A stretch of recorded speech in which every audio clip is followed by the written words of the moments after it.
नमस्कार, आप देख रहे हैं स्पर्श न्यूज में हूं आपके साथ मैं शर्मा। शाम के 6 बज चुके हैं और समय हो गया है रण क्षेत्र का, जिसमें आज हम एक बार फिर से बात करेंगे बीजेपी और पीएम मोदी के दक्षिण भारत को लेकर बने मेगा प्लान की। दरअसल बीजेपी इस बात को बखूबी जानती है कि उसे उत्तर भारत में कोई दिक्कत नहीं होने वाली है। यहां उसका जनाधार पहले से बढ़ा ही है, कम नहीं हुआ है, लेकिन यहां उसे अगर थोड़ा बहुत नुकसान होता भी है तो दक्षिण से उसकी भरपाई की जा सकती है। बीजेपी और एनडीए ने जो टारगेट सेट किया है उसके लिए उसे दक्षिण में अच्छी खासी सीटें हासिल करनी होंगी, तभी बीजेपी 370 और एनडीए 400 पार हो सकता है। और इसीलिए प्रधानमंत्री नरेंद्र मोदी ने अपनी ताकत दक्षिण भारत में झोंक दी है। पीएम मोदी धुआंधार रैली कर रहे हैं। प्रधानमंत्री नरेंद्र मोदी 120 घंटे के विजय अभियान पर निकले हैं। इस बार बीजेपी का ज्यादा फोकस खासतौर पर साउथ के 3 राज्यों पर ज्यादा है, जिनमें तमिलनाडु, केरल और आंध्र प्रदेश प्रमुख हैं। दक्षिण भारत के तमिलनाडु, आंध्र प्रदेश, कर्नाटक, केरल, तेलंगाना की 129 लोकसभा सीटों में पिछली बार बीजेपी ने 29 सीटें जीती थी। इनमें 25 कर्नाटक और 4 तेलंगाना की थी। 2019 के लोकसभा चुनाव में तमिलनाडु, आंध्र प्रदेश और केरल की 84 लोकसभा सीटों में से बीजेपी को एक भी नहीं मिली थी। और यही वजह है कि पीएम मोदी दक्षिण के इन राज्यों पर बहुत ज्यादा फोकस कर रहे हैं। ऐसे में सवाल यह है कि क्या दक्षिण में चुनावों में जीत हासिल करने के लिए पीएम मोदी की यह मेहनत रंग लाएगी? आज चर्चा इसी को लेकर करेंगे, लेकिन पहले एक रिपोर्ट आपको हम दिखाते हैं, देखिए जरा।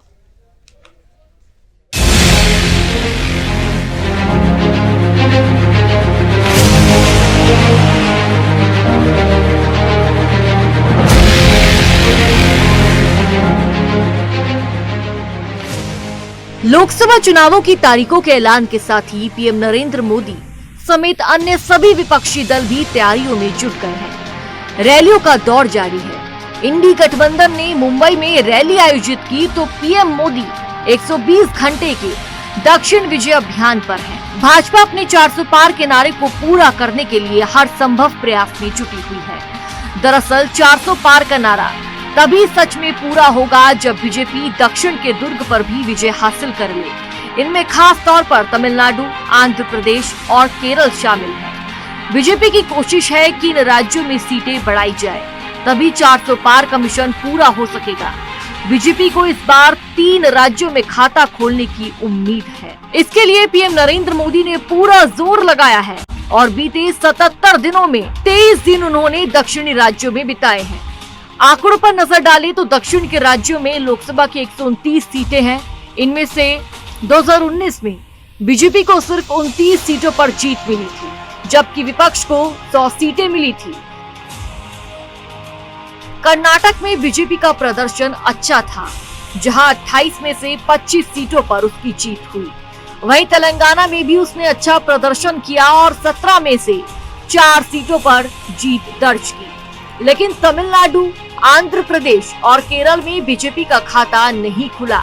इस बार खुद पीएम नरेंद्र मोदी दक्षिण के 3 राज्यों में जीत के लिए 120 घंटे के मिशन पर हैं। शुक्रवार को पीएम मोदी ने अपने इस मिशन की शुरुआत की थी।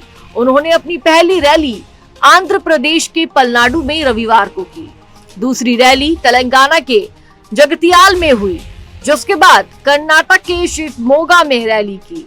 उनका चौथा कार्यक्रम कोयम्बटूर का था, जहां उन्होंने रोड शो आयोजित किया, जिसके बाद केरल के पलक्कड़ में रोड शो किया।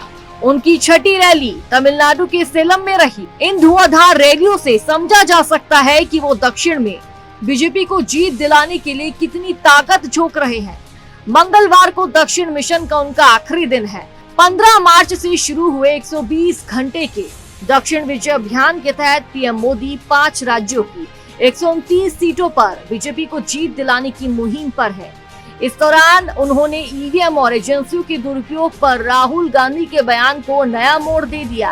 अब देखना यह होगा कि पीएम की ये मेहनत कितनी रंग लाती है। Bureau report, Sudarshan news.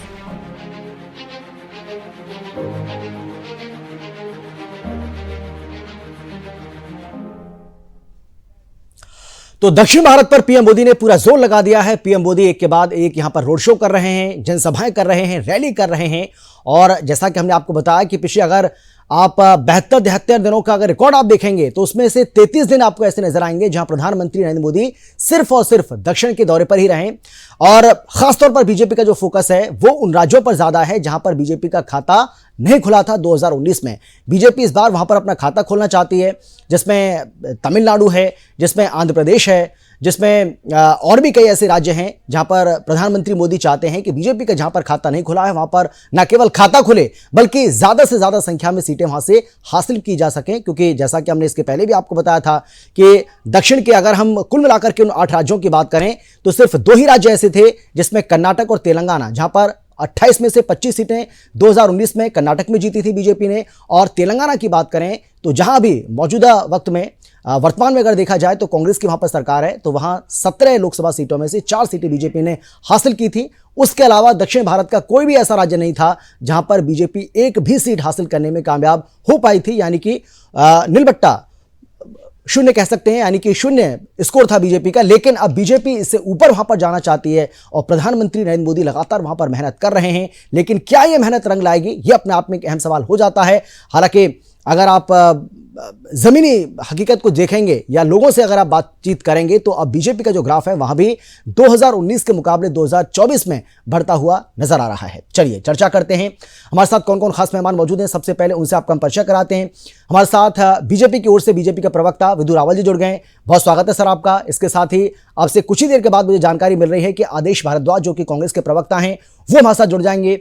इसके अलावा अविनाश सिंह जो कि पॉलिटिकल एक्सपर्ट हैं वो हमारे साथ जुड़ गए हैं। और इन सब के अलावा मिथुन विजय कुमार जी जो कि पॉलिटिकल एक्सपर्ट हैं वो भी हमारे साथ जुड़ गए हैं। आप सभी का एक बार फिर से स्वागत करते हुए सबसे पहले मैं विधु रावल जी आपके पास आना चाहता हूं। देखिए, बीजेपी इस बात को बखूबी जानती है और बीजेपी को भी इस बात का एहसास है कि अगर उसको बीजेपी को 370 और एनडीए को 400 पार करना है तो साउथ उसके लिए बहुत ज्यादा जरूरी है, जहां पर बीजेपी थोड़ी बहुत कमजोर मानी जाती है। और आप उस ग्राफ को बढ़ाएंगे तो इसका मतलब यह होगा कि आप इस आंकड़े तक न केवल पहुंच सकते हैं बल्कि जो आंकड़ा आपने रखा है, जो टारगेट आपने रखा है उसको आप अचीव भी कर सकते हैं। लेकिन सवाल यह है कि अगर 2004 से लेकर के 2019 तक की आप बात करेंगे तो बीजेपी के लिए साउथ में अप्स एंड डाउन का मामला रहा है। यानी कि एक बार आपका जो ग्राफ है वो बढ़ता है, फिर थोड़ा सा डाउन हो जाता है, फिर बढ़ता है, फिर डाउन हो जाता है। ये 2004 से लेकर के 2019 तक की स्थिति है। लेकिन अब क्या होगा, अब क्या उम्मीद करें विधु रावल साहब? लक्ष्य बहुत ऊंचा है जी, और लक्ष्य है भारत माता को परम वैभवता के शिखर पर पहुंचाना, जिसके लिए हम सब लोग प्रयासरत हैं। नरेंद्र मोदी जी हमारा नेतृत्व कर रहे हैं कि किस प्रकार से भारत को विकसित बनाना है। और उस विकसित भारत के अंदर दक्षिण उतना ही महत्वपूर्ण है जितना उत्तर महत्वपूर्ण है, जितना पूर्व और पश्चिम महत्वपूर्ण है। जिस प्रकार से पिछले दिनों एक बड़ा जो है कुत्सित प्रयास किया गया हमारे सबसे बड़ी विपक्षी पार्टी के नेता राहुल गांधी द्वारा कि किस प्रकार से नॉर्थ और साउथ डिवाइड किया जाए, अटपटी सी बातें आने लगी। जब देखा कि उत्तर के अंदर सुपड़ा साफ हो गया, पश्चिम के अंदर सुपड़ा साफ हो गया, जब देखा कि दक्षिण उत्तर पूर्व में और पूर्व में सुपड़ा साफ हो गया कांग्रेस पार्टी का, तो उन्होंने जो है ये कहना शुरू किया कि उत्तर भारतीय अलग हैं, दक्षिण भारतीय अलग हैं। बल्कि यहां तक भी कहने लगे कि उत्तर भारतीयों को तो वोट करने की तमीज ही नहीं है। देखिए, ये आमतौर पर जिस प्रकार से अंग्रेजों की जो नीति रहा करती थी, डिवाइड एंड रूल, भारत को क्षेत्रों के आधार पर, जातियों के आधार पर, मजहबों के आधार पर, भाषाओं के आधार पर बांट दिया जाए और उस पर राज किया जाए, तो अंग्रेजों द्वारा स्थापित की गई, एओ ह्यूम द्वारा स्थापित की गई, अंग्रेजी अधिकारी एओ ह्यूम द्वारा स्थापित की गई, कांग्रेस ने भी उन्हीं से ये गुण जो है सीधा सीधा विरासत में ले लिया। और उसी तहत जो है जिस प्रकार से पिछले दिनों से लंबे समय से श्री राहुल गांधी भी लंबे प्रयास कर रहे थे कि दक्षिण भारत को भारत से अलग थलग किया जाए। तो उसके बाद जब हमने देखा कि श्री राम जन्मभूमि पर भव्य राम मंदिर का निर्माण हो रहा था और पूरे देश में उल्लास था, तो हमने देखा कि श्री नरेंद्र मोदी जी, देश के प्रधानमंत्री ने किस प्रकार से धनुषकोडी से लेकर रामेश्वरम और पूरे दक्षिण भारत के अंदर हनुमान जी की जो जन्मस्थली है, कर्नाटक का एक क्षेत्र, वहां से लेकर पूरा आसन क्षेत्र है वो, वहां से लेकर किस प्रकार से किया। अभी कल शिवमोगा के अंदर हम सुन रहे थे प्रधानमंत्री जी को कि किस प्रकार शिवमोगा से कर्नाटक के टुमकुर तक की एक बहुत बड़ी जो है एक परियोजनाओं का जो उन्होंने पिछले दिनों शुरू की थी, उसके बारे में उन्होंने बताया। लेकिन कुल मिलाकर जो है अटक से लेकर कटक तक और कश्मीर से लेकर कन्याकुमारी तक भारत एक और उस भारत को विभाजन करने वाली ताकतों का नुकसान होने वाला है, बड़ा नुकसान होने वाला है। इसलिए क्योंकि भारत का प्रत्येक भाग, जिसमें दक्षिण भी शामिल है, पूर्व पश्चिम और उत्तर भी शामिल है, वो भारत को विकसित होना देखना चाहता है। अमित जी, आप खुद देखिए जी, जब प्रधानमंत्री मोदी जी कहते हैं कि भारत को विकसित बनाना है, ये हमारा एजेंडा है, तो इसके जवाब में कांग्रेसी क्या कहते हैं? वो कहते हैं जातिगत जनगणना करनी है। जब भारत को विकसित बनाने की बात प्रधानमंत्री मोदी जी कहते हैं, जब वो किस प्रकार से राम से राष्ट्र और देश से देव के तरफ की यात्रा की बात करते हैं, तो उसके जवाब में कांग्रेस वाले क्या कहते हैं? वो कहते हैं भाई भ्रष्टाचारियों पर क्यों कार्रवाई हो रही है ईडी की? नैरेटिव स्पष्ट है। देखिए, महान राष्ट्रों के जीवन काल में एक क्षण आता है जब सब राष्ट्रवादी खड़े हो जाते हैं, सब राष्ट्रवासी खड़े हो जाते हैं और कहते हैं कि अब अपनी क्षमताओं से बढ़कर। हाँ जी, ठीक है, हाँ बोले विजय रावल जी, आप अपनी बात पूरी कर लीजिए। हाँ, जल्दी से। महान राष्ट्रों के जीवन में एक कालखंड आता है जब राष्ट्रवादी, सभी राष्ट्रवासी जो हैं खड़े हो जाते हैं और कहते हैं अपनी क्षमताओं से बढ़कर इस देश के लिए कुछ करने का क्षण है, यही समय है, सही समय है। और पूरा अटक से लेकर कटक तक और कश्मीर से लेकर कन्याकुमारी तक पूरा भारत आज उठ खड़ा हुआ है और वो कह रहा है कि प्रधानमंत्री मोदी जी के नेतृत्व में हमें भारत को विकसित बनाना है। जो कुत्सित ताकतें, भ्रष्ट ताकतें कांग्रेस के नेतृत्व में इंडिया अलायंस वाली जो है, जो सनातन को मिटाने पर लगी हैं, हिंदू शक्ति के खिलाफ जो खड़ी शक्तियां हैं, उन शक्तियों को, उन बुरी शक्तियों को हिंदू शक्ति खड़ी होकर जो है उसका प्रतिकार भी कर रही है और भारत को विश्व गुरु बनाने की ओर अग्रसर है। ठीक है, ठीक है विधु रावल जी, मैं लौटूंगा आपके पास में आऊंगा, लेकिन आदेश भारद्वाज जी, जो विधु रावल जी कह रहे हैं कि भाई जो भारत को बांटने की जो कोशिश कर रहे हैं, ऐसी जो ताकतें हैं उनको हराने जा रहा है, चाहे वो साउथ हो, नॉर्थ हो, ईस्ट हो, वेस्ट हो, इसमें आप बांटने की पूरी कोशिश कर लीजिए, लेकिन उससे कुछ हासिल नहीं होगा। लेकिन राहुल गांधी जी ने जो प्रयास किया नॉर्थ और साउथ को बांटने का, या कांग्रेस पार्टी जो प्रयास कर रही है, वो इस बार विफल होने वाला है। आदेश भारद्वाज जी, आपका जवाब। अमित जी, कांग्रेस का इतिहास कुर्बानियों से भरा हुआ है, देश की आजादी से पहले और आजादी के बाद भी। अगर इस देश को एक रखने का, इस देश को अखंड रखने का किसी ने काम किया तो कांग्रेस पार्टी ने किया। भारतीय जनता पार्टी का इतिहास भरा हुआ है। जब देश में अंग्रेजों का शासन था तो ये अंग्रेजों के साथ खड़े हुए थे। जब महात्मा गांधी जी ने 9 अगस्त 1942 को कहा कि अंग्रेजों भारत छोड़ो, तो जब इनके आरएसएस के नेता जो है अंग्रेजों की सेना में भारत के लोगों को भर्ती करा रहे थे। नहीं, मुद्दे पर आते हैं। आदेश देखिए, इस देश के लिए किसने क्या किया है वो बखूबी हम जानते हैं, और आरएसएस के बारे में मुझे नहीं लगता है कि आपको इतनी जानकारी है। मतलब कितना जानते हैं आप? आरएसएस ने जो बलिदान दिया है ना, आरएसएस ने और स्वयं सेवकों ने इस देश की आजादी में, इस देश को स्वतंत्र कराने में मजबूरी हो सकती है अमित जी, नहीं मजबूरी, मेरी कोई मजबूरी नहीं है, मैं सच्चाई को बयां कर रहा हूं जिसको आप स्वीकार नहीं कर सकते। खैर, ये विषय आज का विषय नहीं है आदेश, ये विषय नहीं है। लेकिन सवाल मेरा आपसे है, मैं आपसे जानना चाहता हूं आदेश, आज ये विषय नहीं है ना, ये विषय नहीं है। विषय ये है, मुझे आप ये बताइए। ये विषय ध्रुव विधु जी को भी बता देते ना। हाँ, तो मैं बताया ना उनको भी। हाँ, तो ठीक है ना, विधु जी को भी बता देते। हाँ, तो ठीक है ना, आपने उनकी बात का जवाब दे दिया। अब मैं जो सवाल कर रहा हूँ उसका जवाब दीजिए। अब मैं जो सवाल कर रहा हूँ उसका जवाब दीजिए ना सर। मैं आपसे जानना चाह रहा हूँ आदेश जी, सवाल मेरा सीधा सा आपसे ये है कि भाई साउथ में आपको ऐसा लगता है कि कांग्रेस पार्टी वहां पर मजबूत है, लेकिन बीजेपी ने इस बार वहां सेंध मार दी है, और अगर वहां भी नुकसान आपको होता है तो फिर कांग्रेस पार्टी बचेगी कहां? मेरा सवाल यह है, आप इसका जवाब दीजिए सर। अमित जी, वो साउथ के किसान थे जो 2014 में यहाँ पे आए, दिल्ली के अंदर आए, जंतर मंतर पे जिन्होंने प्रदर्शन किया और जिन किसानों ने आत्महत्याएं की थी उनके शव और कंकाल अपने साथ में लेके आए थे और नंगे होकर उन्होंने प्रदर्शन किया था। 3 महीने जंतर मंतर पर रहे थे, प्रधानमंत्री जी ने उनसे मिलना गवारा नहीं समझा था। ये किसानों का कितना सम्मान करते हैं, चाहे वो नॉर्थ के किसान हो, साउथ के किसान हो, ये बांटने का प्रयास करते हैं। कांग्रेस की नीति ना बांटने की रही है, भारत अखंड है, अखंड रहेगा। चाहे वो मणिपुर हो, प्रधानमंत्री जी को नजर नहीं आता, एक बारी मणिपुर की बात नहीं करते। जो सवेरे से शाम तक चुनाव सभाओं को जाते हैं, वो मणिपुर की बहनों को किस तरह से जो है नंगा करके उनके साथ बर्ताव किया गया, वो प्रधानमंत्री जी को संदेश खाली पर क्यों नहीं बोलते? भारत का हिस्सा है। मणिपुर पर बहुत कुछ बोलते हैं, लेकिन संदेश खाली को आप भूल जाते हैं। अगर मणिपुर की बात करें तो संदेश खाली की बात भी तो करिए ना, उसको क्यों भूल जा रहे हैं आप? उससे क्या दिक्कत है आपको? मतलब संदेश खाली की माता बहनों के साथ जो हो रहा है उसको उसके बारे में कोई चिंता नहीं है आपको? संदेश खाली बनेगा या जहां भी इस तरह के घटनाएं होंगी उनका पुरजोर विरोध किया जाएगा, लेकिन सरकारें उनके साथ खड़ी नजर नहीं आती। यहाँ मणिपुर के साथ सरकार खड़ी नहीं आती। वहां के मुख्यमंत्री बीजेपी के हैं, उन्होंने कहा कि ऐसी सैकड़ों घटनाएं हैं, लेकिन प्रधानमंत्री को नहीं दिखती, देश के मीडिया के बहुत बड़े भाग को नहीं दिखती। चले ठीक है, वो जनता देख रही है कि कहां क्या हो रहा है, वो अपने आप जवाब देगी इस बात का। जल्दी से विदुर रावल जी जवाब दीजिए, उसके बाद मैं आगे बढ़ता हूं जल्दी से। देखिए, मैं वैसे इस विषय को रेकअप नहीं करना चाहता था, लेकिन जिन्होंने देश के विभाजन पर हस्ताक्षर करके अपनी सत्ता प्राप्त की हो, वो यहाँ पर कह रहे थे कि देश का विभाजन ना हो, इसके लिए उन्होंने बलिदान दिए।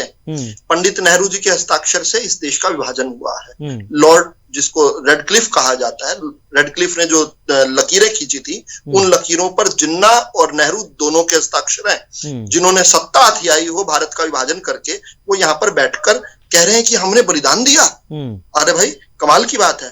उसके बाद वो दूसरी जो है बड़ी बात कह रहे हैं, जो मणिपुर से लेकर आपने संदेश खाली पर उनको ठीक घेरा। संदेश खाली एक स्टेट स्पॉन्सर्ड वहां पर जो कुकर्म हो रहा था, उसको लेकर मैं नहीं, कलकत्ता हाई कोर्ट ने उस पर एक के बाद एक टिप्पणी की है। मणिपुर वाला विषय दुर्भाग्यपूर्ण था। देश के प्रधानमंत्री जब संसद में खड़े होकर बोल रहे थे तो ये पक्षी मौजूद नहीं थे, लेकिन देश के प्रधानमंत्री जी ने तो बयान दिया। ये तो यहाँ तो प्रवक्ता भी जो है संदेश खाली का यहाँ पर बचाव कर रहे हैं किस प्रकार से। जी ठीक है विदुर रावल जी, मैं लौटूंगा आपके पास, लेकिन मिथुन विजय, मैं आपके पास आना चाहता हूं। और देखिए, क्योंकि आप तो ग्राउंड जीरो पर मौजूद हैं, लगातार साउथ में क्या कुछ चल रहा है, किस तरीके से जनाधार बीजेपी का बढ़ता हुआ नजर आ रहा है। कल भी आपने बताया भाई, जो कांग्रेस पार्टी ये कह रही है कि कितना भी जोर लगा लें उससे कुछ हासिल होने वाला नहीं है, साउथ में बीजेपी के हाथ खाली रहेंगे। इस बात में आपको कितना दम नजर आ रहा है? देखिए, अगर आप केवल रोड शोज ही देखें जी, तो लोगों की जो भागीदारी है उसमें आप देख पाएंगे कि लाखों लोग मोदी जी का भाषण सुनने आ रहे हैं, चाहे वो तमिलनाडु के किसी ऐसे डिस्ट्रिक्ट में हो या फिर केरल में हो, तेलंगाना में हो। तो ये इस बात को साबित करता है कि बीजेपी की प्रेजेंस साउथ में काफी मजबूत है। और आजकल ये जो नैरेटिव चल रहा है ना कि ये कुछ ज्यादा ही पॉपुलर नैरेटिव है कि साउथ में बीजेपी का कुछ खास प्रेजेंस नहीं है, वो कुछ खास कर नहीं पाएंगे यहाँ पे। तो मैं इस बात से बिल्कुल सहमत नहीं हूँ, क्योंकि अगर आप साउथ में देखेंगे तो कर्नाटक जो है वो बीजेपी की हमेशा से बहुत ही स्ट्रांग प्रेजेंस रही है वहां पे, उनकी सरकार रही है वहां पे। तो इससे पहले भी उनकी सरकारें थी। अगर आप पुदुचेरी देखेंगे तो वहां पे एनडीए की सरकार है। तमिलनाडु में आप देखिए 2021 में 4 MLA उन्होंने वहां पे तमिलनाडु असेंबली में आए, और 20 साल के बाद तमिलनाडु स्टेट असेंबली में 4 MLA आ रहे हैं बीजेपी के। तो ये बहुत बड़ी बात है। तो मैं ये कह रहा हूँ, पिछले 5 सालों में जो तरक्की बीजेपी ने की है, वो अगर आप देखेंगे तो आपको पता चलेगा कि साउथ में बीजेपी का प्रेजेंस कुछ कम मजबूत नहीं है नॉर्थ के कंपैरेटिवली। तो अब केरल की बात कर रहे हैं। अब केरल में देखिए 2021 तक एक MLA था बीजेपी का, और ये ऐसा जो गठबंधन जो बन रहा है अभी, देखिए यहाँ पे आंध्रा में जो है टीडीपी के साथ और जनसेना के साथ जो गठबंधन बना हुआ है, तेलंगाना में आप देखेंगे तो वहां पे ऑलमोस्ट उनका जो 2014 और 2018 में जो वोटिंग परसेंटेज थे उससे तो डबल हो चुका है, 23 तक तो ऑलमोस्ट डबल हो चुका उनका। तो उनका साउथ में गेम कुछ कम मजबूत नहीं है। और जैसे आपने कहा कि ग्राउंड रियलिटी ये है कि बीजेपी की जो मौजूदगी है वो लगातार मजबूत हो रही है, और खासकर पिछले 5 सालों में, जैसे मैंने कहा, ये इसलिए है क्योंकि दक्षिण के लोगों को ये महसूस होने लगा है कि वो भी ये जो इंक्लूसिव गवर्नेंस मॉडल जो प्राइम मिनिस्टर आगे रखते हैं उसका हिस्सा बन चुके हैं। चाहे वो तमिल संगम, काशी तमिल संगम जैसे प्रोजेक्ट हो, या कोच्चि के 4000 करोड़ की न्यू ड्राई डॉक फैसिलिटी हो, या साउथ जिसमें, या फिर ये साउथ रीजन में एलपीजी सप्लाई सुनिश्चित करने के लिए लाई गई ये एलपीजी टर्मिनल का प्रोजेक्ट हो, या नेशनल हाईवे प्रोजेक्ट हो। लोगों को डेवलपमेंट नजर आने लगा है। अब ये जो एलडीएफ यूडीएफ के जो परंपरागत मतदाता हैं वो भी राजनीति से बढ़कर सोचने लगे हैं। आप अगर देखेंगे तो हमारे पूर्व defence minister Shri AK Antony ji के बेटे वो अभी बीजेपी में हैं, पतनमतिट्टा से वो इलेक्शन लड़ रहे हैं। केरल के पूर्व मुख्यमंत्री जी श्री करुणाकरण जी की बेटी बीजेपी में आ चुकी है। तो साउथ के लोग समझ रहे हैं कि there is development happening in the country, और वो उसका हिस्सा बनना चाहते हैं। और इस बार बीजेपी का गेम साउथ में बिल्कुल भी कमजोर नहीं है। मैं ग्राउंड रियलिटी में असेस करके ये मतलब काफी क्लैरिटी के साथ कह सकता हूँ कि साउथ में बीजेपी का गेम कुछ कमजोर नहीं है। बिल्कुल सही कहा आपने। ठीक है, मैं लौटूंगा आपके पास, लेकिन अविनाश जी, मैं आपसे जानना चाहता हूं कि भाई देखिए, जो बीजेपी की ओर से पूरी मेहनत की जा रही है, पीएम मोदी पूरी मेहनत कर रहे हैं, लेकिन बखूबी इस बात को वो समझते हैं कि अगर आपने 400 पार का नारा दिया है, बीजेपी को 370 तक लेके जाना है, तो आपको साउथ को साधना पड़ेगा, और अगर उत्तर में, नॉर्थ में अगर थोड़ा बहुत नुकसान होता है तो उसकी भरपाई भी वहीं से करनी होगी। तो क्या ये पूरी की पूरी जो मेहनत है वो उसी के लिए की जा रही है, या आपको कोई और वजह नजर आती है? हिंदू धर्म में एक चीज होती है शक्ति जी, उसी शक्ति को नमस्कार करता हूं अमित जी, और आप सबको शुभकामनाएं। जय श्री राम। जी, जय श्री राम। जिन लोगों ने भी राहुल गांधी को कल शिवाजी पार्क में सुना होगा, मेरे इस जय श्री राम के बाद शायद आज उनको थू थू कर रहे हैं। इस तरह की वक्तव्य जब पब्लिक में बोली जाती है तो क्या नॉर्थ और क्या साउथ, क्या ईस्ट और क्या वेस्ट, जब देश को ऐसा लगता है कि देश के आत्मा पे, देश के स्वधर्म पे, देश के अपने व्यक्तित्व पे जब हमला होता है, राहुल गांधी जैसे लोग और उनकी पार्टी जैसे लोग करते हैं, और खास करके साउथ इंडिया, आपने देखा कोई ऐसे बीमारी का नाम नहीं है जिसको सनातन और हिंदू के साथ नहीं जोड़ा गया।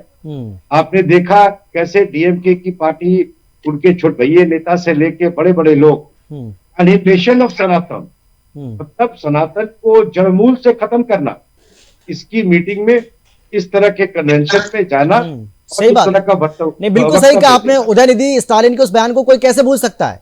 वहां की जनता तो उसको याद रखेगी ना।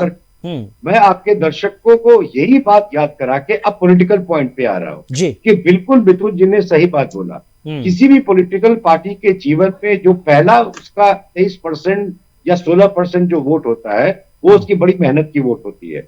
इसका एग्जाम्पल सबसे बड़ा है बंगाल। बंगाल में बीजेपी बहुत समय तक 7% से लेके 9% के बीच में थी और स्ट्रगल करती रही, 1 या 2 सीट लाती रही। पर जैसे बीजेपी 30 से लेके 23 पहुंची और असेंबली में 40 तक जाने चली गई, 37 से 40 के तक चली गई, आपने देखा सीटों का कितना जल्दी ट्रांसफर हो जाता है, वो वोट कितनी जल्दी सीटों में बदल जाती है। अब यही इस साल 2024 में साउथ इंडिया में यही होने वाला है। चाहे अलायंसेस देखिए आप आंध्रा में, चाहे केरला में आप मोदी जी का पुश देखिए। मैं तो सच बताऊं, ज्योग्राफी जो बचपन में पढ़ा था बिल्कुल कंफ्यूज कर गया हूं जब मोदी जी को देखता हूं कि एक दिन में वो कर्नाटक में भी है, केरला में भी है, तमिलनाडु में भी है, तेलंगाना में भी है। सवेरे उठो तो देख पता चला सलेम में है, शाम तक उठो पता चला पलाक्कड़ पहुंच गए। तो पलाक्कड़ मणिपुर में नहीं दिखते जो है, जहाँ किसान होते हैं वहां नहीं दिखते, जहाँ बेरोजगार होते हैं वो नहीं दिखते। भाई आपको बेरोजगार कर दूं अभी 2 मिनट में, आपको बेरोजगार कर दिया देश की जनता ने। बिल्कुल देश की जनता ने राहुल गांधी जी को जो बेरोजगार किया हुआ है, उनको दिल्ली नहीं आने देते। जहाँ किसान होते हैं उनके रास्तों में राहुल गांधी की बेरोजगारी नहीं दूर करेगी जनता। व्याख्या दीजिए, मत कीजिए भारद्वाज जी। बिल्कुल कर देगी। राहुल गांधी बेरोजगार की बेरोजगारी रहेंगे। चलो ठीक है, मैं चाहता हूँ एक एक करके अपनी बात रखें प्लीज, एक एक करके। ठीक है, एक साथ तीनों बोलेंगे तो किसी को कोई समझ नहीं आएगा सर। एक एक करके अपनी बात रखिए, एक एक करके अपनी बात रखिए। ठीक है आदेश जी, मैं आपके पास आ रहा हूँ। आदेश जी मैं आपसे जवाब लूंगा, लेकिन आप अपना फ्रेम ठीक करिए सर।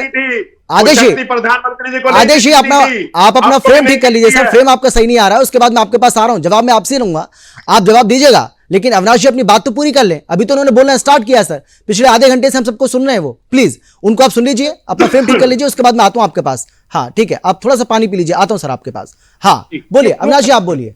हाँ लोग खराब कर देते हैं, तो मैं यही बोल रहा था कि आप कभी भी आप भाजपा को अगर देखेंगे, उनकी पुरानी राजनीति को भी देखेंगे, तो बहुत समय से करीबन 10 साल के से पहले से भी जो कोस्टल एरिया जो साउथ का है, चाहे वो किसी भी स्टेट का हो, वो कोस्टल एरिया में भाजपा का हमेशा एक प्रेजेंस रहा है। और मोदी जी का जो 10 साल का जो कार्यकाल जो हुआ है, वो बिल्कुल मछुआरों की तरफ डायरेक्टेड है, कोस्टल एरिया की तरफ डायरेक्टेड है। और जो अध्यात्म का केंद्र जो रहा है, जो पहले साउथ इंडिया पूरे देश को चलाता था, बाद में ये आजादी के बाद ये पेरियार की नैरेटिव आ गई कि नॉर्थ इंडिया अलग और साउथ इंडिया अलग, इससे हर कोई परेशान है। और ये बदलाव की जो घड़ी है, इसमें बीजेपी अब 23 से 25% वोट से ऊपर जा रही है। और अब 2024 में आप ट्रांसफरेबिलिटी देखेंगे, 160 जो साउथ इंडिया में है, जो बीजेपी जिसमें अभी 29 सीट में है, अब इन 160 सीट में अगर भाजपा 50 के करीबन भी पहुंच जाए तो अचरज नहीं होना चाहिए। बिल्कुल, ये बहुत बड़ी बात आप कह रहे हैं। हाँ आदेश, अब बोलिए आप अपनी बात रखिए जी। हाँ बोलिए। अमित जी, मैं ये कह रहा था कि अविनाश जी को बहुत अच्छा दिख रहा है। जहाँ प्रधानमंत्री जाते हैं सारे मीडिया के कैमरे भी वहां जाते हैं, बहुत सारे कैमरामैन वहां पे जाते हैं।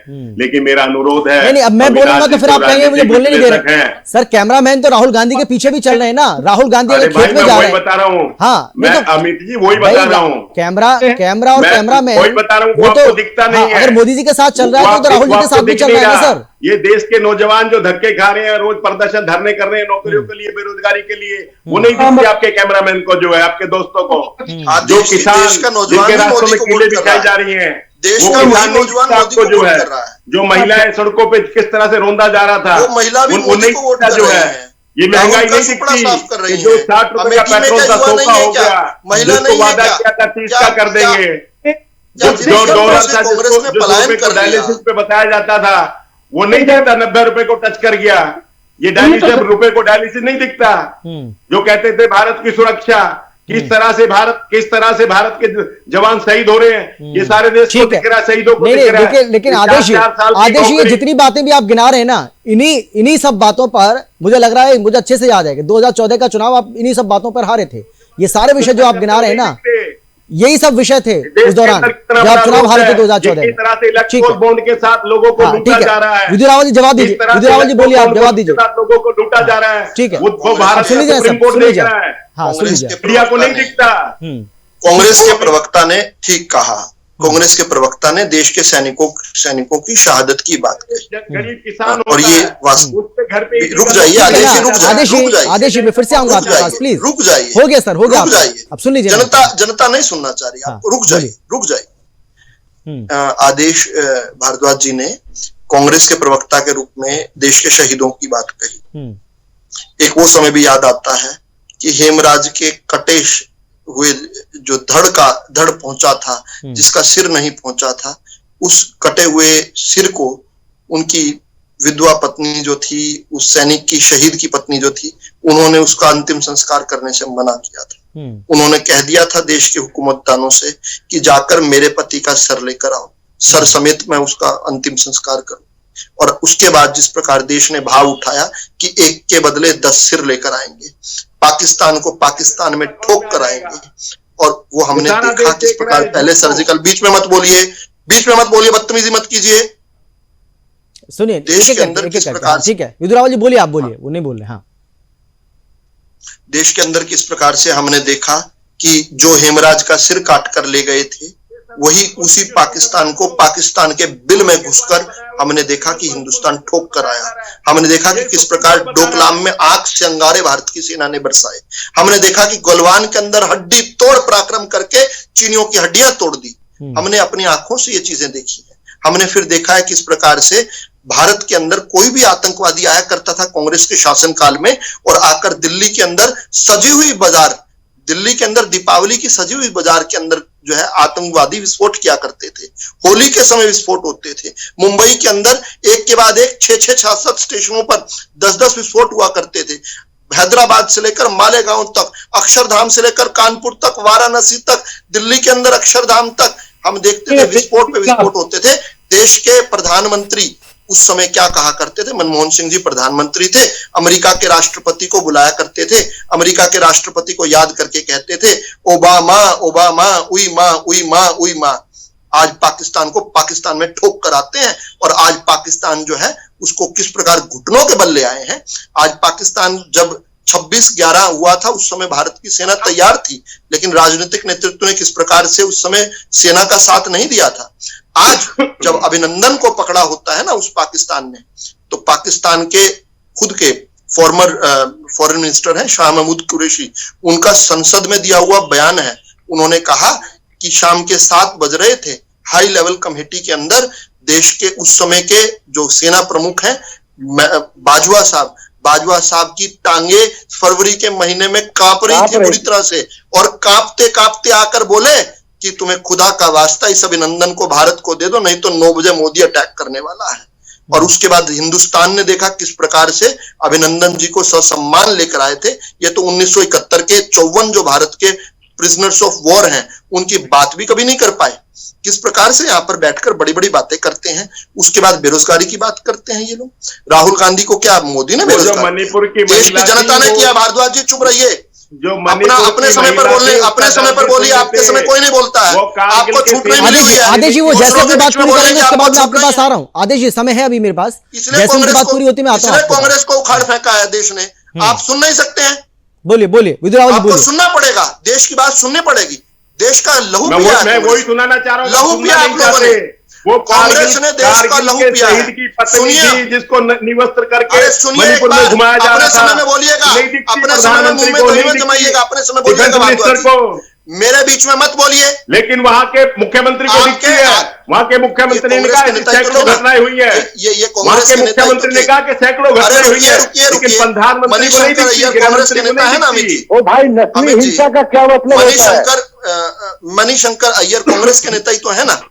कांग्रेस के नेता मणिशंकर अय्यर पाकिस्तान के अंदर जाते हैं और पाकिस्तान में क्या कहते हैं, अरे ये मोदी तुम्हारे लिए भी खतरा है, ये मोदी मेरे लिए भी खतरा है, मेरी पार्टी के लिए भी खतरा है। आओ मिलकर मोदी के खिलाफ जब ये भारत के लिए खतरा है।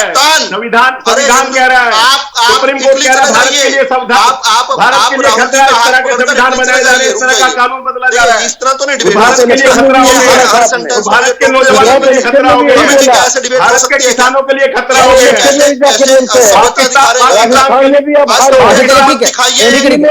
अविनाश जी कुछ कहना चाह रहे हैं? चलिए ठीक है विद्युत रावल जी, आदेश भारद्वाज जी, मैं आऊंगा आपके पास, उनके पास में। ठीक है, खतरा हो गया, सब कुछ बेचने लग रहे हैं। ठीक है आदेश भारद्वाज जी, ठीक है।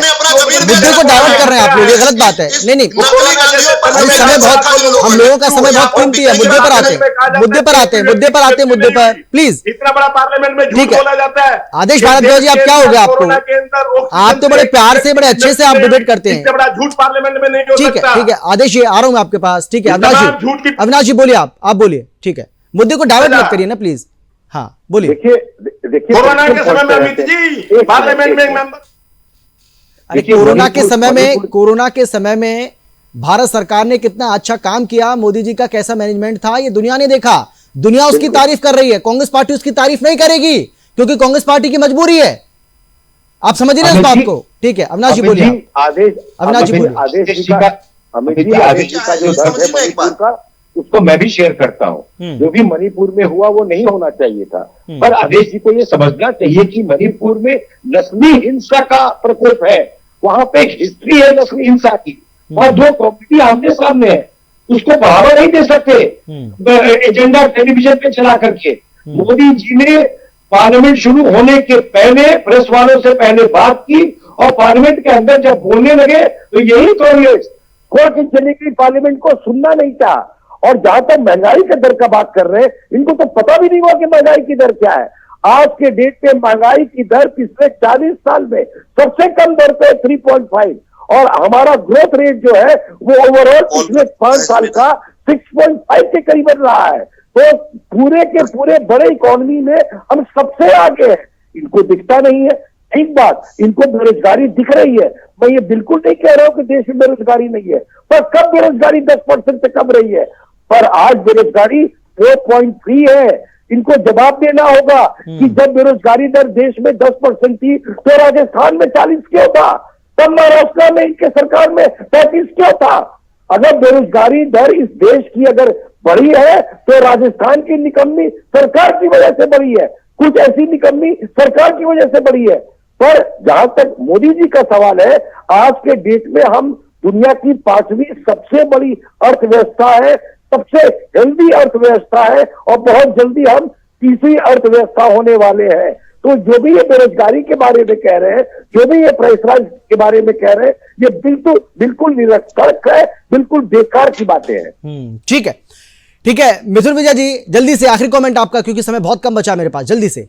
हाँ अविनाश जी, पुलिस वहां पे सिलेंडर कर रही है। हाँ ठीक है, पुलिस ने हथियार डालने शुरू कर दिए। आदेश जी आ रहा हूँ मैं आपके पास, आदेश जी लौट गया। हाँ ठीक है, मैटर है। मणिपुर का मिथुन जी आप बोलिए। कंट्रोल है। ये टीवी पे डिस्कस करने का मैटर नहीं है। अविनाश जी प्लीज। हाँ मिजोरम के पुलिस के ऊपर फायरिंग करती है, जो बॉर्डर पे होता था भारत के ठीक है। राज्यों की स्टेटों में हो रहा है। मिथुन विजय जी बोलिए। मणिपुर की पुलिस मिजोरम की पुलिस के 5 जवानों को मार देती है। क्या मैं सुन लीजिए ना, आदेश जी सुन लीजिए, आदेश जी सुन लीजिए मैं प्लीज। जवाब दे सकता हूं। मेरी पिछली बात भी अधूरी रह गई थी।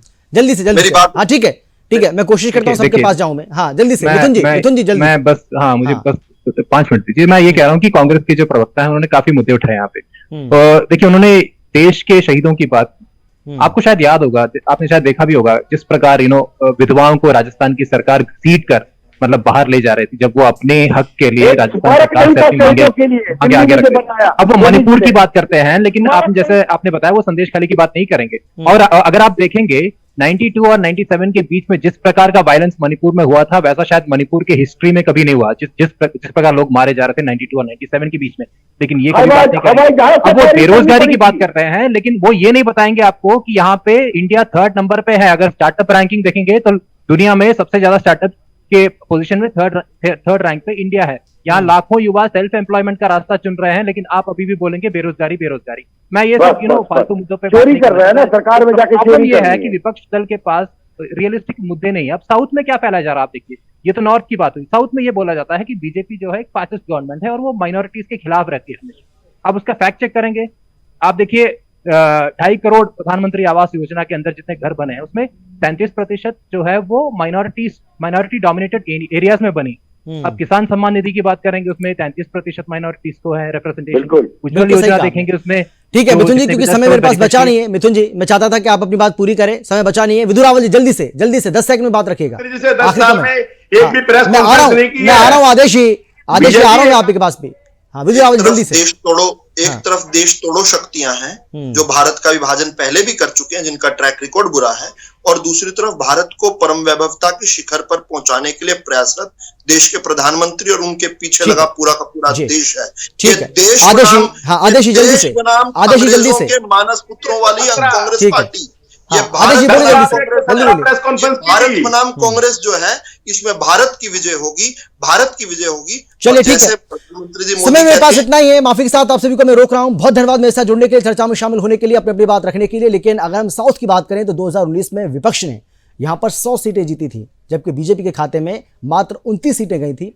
अब बीजेपी की एक कोशिश है कि इसको बढ़ाया जाए, और किसी भी तरीके से अगर ये आंकड़ा 50, 60 या 70 तक पहुंच जाता है तो बीजेपी के लिए उससे अच्छी बात और कोई नहीं हो सकती है। यही वजह है कि पीएम मोदी यहां पर पूरी जोर आजमाइश कर रहे हैं। लगातार रोड शो किए जा रहे हैं, जनसभाएं की जा रही हैं, रैलियां की जा रही हैं, और लोगों का जो प्यार है वो जो देखने को मिल रहा है, उससे पीएम मोदी का और बीजेपी का उत्साह और ज्यादा बढ़ता हुआ नजर आ रहा है। लेकिन जब रिजल्ट आएगा 4 जून को, इसके बाद यह साफ हो पाएगा कि साउथ में जो जोर लगाया गया उसका कितना असर देखने को मिला। फिलहाल इतना ही।